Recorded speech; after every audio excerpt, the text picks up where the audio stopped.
रेशमा एक 5 साल की लड़की थी जो अपने माता पिता के साथ एक छोटे से गांव में रहती थी। ये गांव घने जंगलों से घिरा था जहां कई रहस्यमयी घटनाएं होती थीं।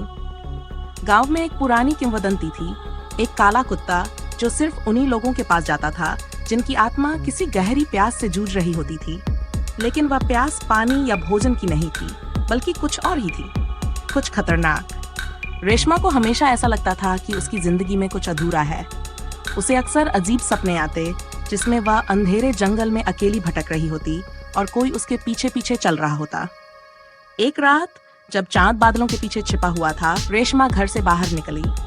जंगल के किनारे पहुंचते ही उसे झाड़ियों के बीच लाल चमकती आंखें दिखीं। वह ठिठक गई। कुछ ही पलों बाद एक बड़ा काला कुत्ता उसकी ओर बढ़ा। उसकी आंखों में गहरा आकर्षण था। कुत्ते ने धीरे से उसकी ओर देखा और तभी रेशमा को अपने भीतर एक अजीब सी हलचल महसूस हुई। उसे लगा जैसे कोई उसके दिमाग में बात कर रहा हो। तुम प्यासे हो, मैं तुम्हारी प्यास बुझा सकता हूँ। रेशमा को कुछ समझ नहीं आया, लेकिन वह डरने के बजाय कुत्ते की आंखों में और गहराई से देखने लगी। अचानक उसे महसूस हुआ कि वह किसी दूसरी दुनिया में खड़ी है। चारों ओर धुंध, अजीब अजीब परछाइयां और एक काले मंदिर की झलक।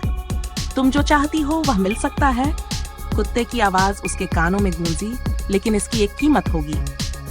रेशमा का शरीर कांप उठा। उसे समझ नहीं आ रहा था कि उसे क्या चाहिए, लेकिन एक अनजानी प्यास उसे भीतर से जला रही थी। वह धीरे धीरे कुत्ते की ओर बढ़ी और उसके सिर पर हाथ रख दिया। तभी एक गहरी धुंध उठी और पूरा जंगल काले धुएं से भर गया। जब धुआं छटा, वहां रेशमा नहीं थी, बस वही कुत्ता खड़ा था, लेकिन अब उसकी आंखों में वैसी ही चमक थी जैसी कभी रेशमा की हुआ करती थी। गांव में फिर कभी किसी ने रेशमा